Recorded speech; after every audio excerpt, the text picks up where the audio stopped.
à cette jeunesse qui va achever ses études et qui va commencer à travailler. Votre premier défi, c'est ce que votre papa et votre gouverneur vous disent.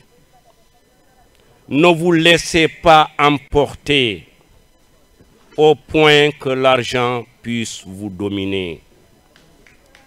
Si cela arrive, vous cessez d'être des hommes, vous devenez des objets de la richesse matérielle et de l'argent.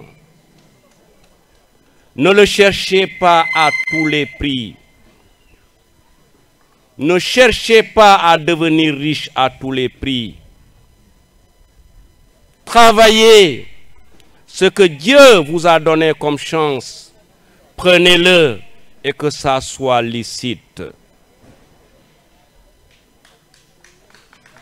Ne dormez pas en rêvant de devenir milliardaire ou millionnaire.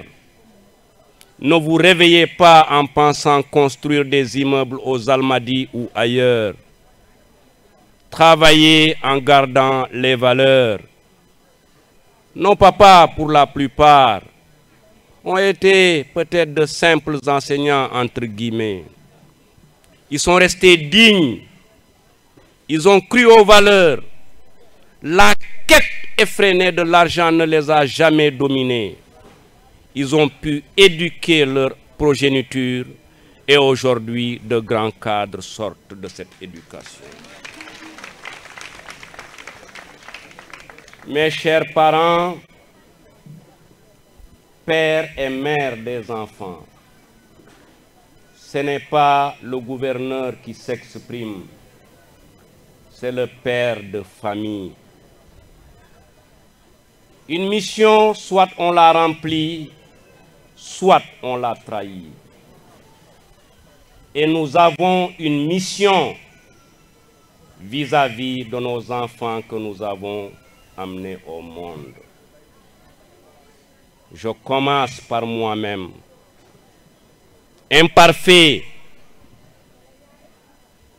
peut-être n'ayant pas de qualité, mais nous devons accorder de l'importance à l'éducation de nos enfants. Ils ne sont pas responsables.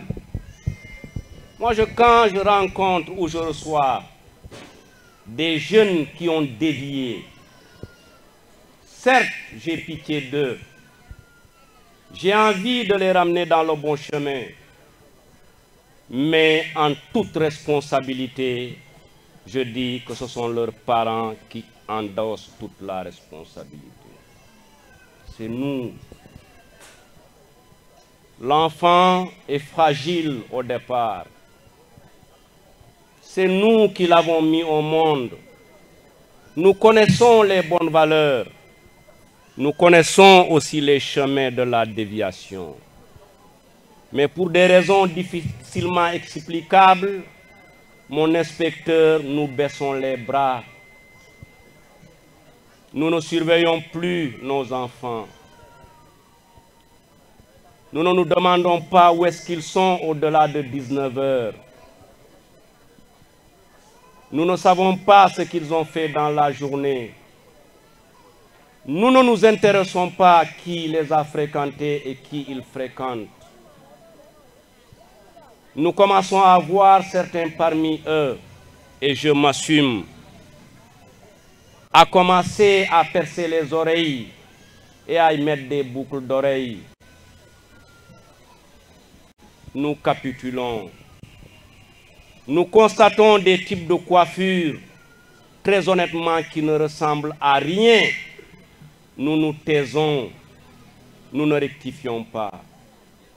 Et progressivement, il va emprunter des chemins qui, à l'arrivée, forcément ne seront pas de bonne destination. Je demande à toute l'assistance d'abord de prier pour moi et mes enfants. En retour, je prie pour tous les pères de famille et toutes les mères de famille en leur rappelant ce devoir impératif de veiller à la bonne éducation et à l'encadrement de nos progénitures. Et sur ce volet, en notre qualité de gouverneur de région, nous allons nous appuyer sur les religieux, les imams, afin de nous aider à continuer à sensibiliser, mais aucune prétention de ma part de donner des leçons de morale. C'est simplement parce que je me dis que je pouvais en faire un élément de notre discours.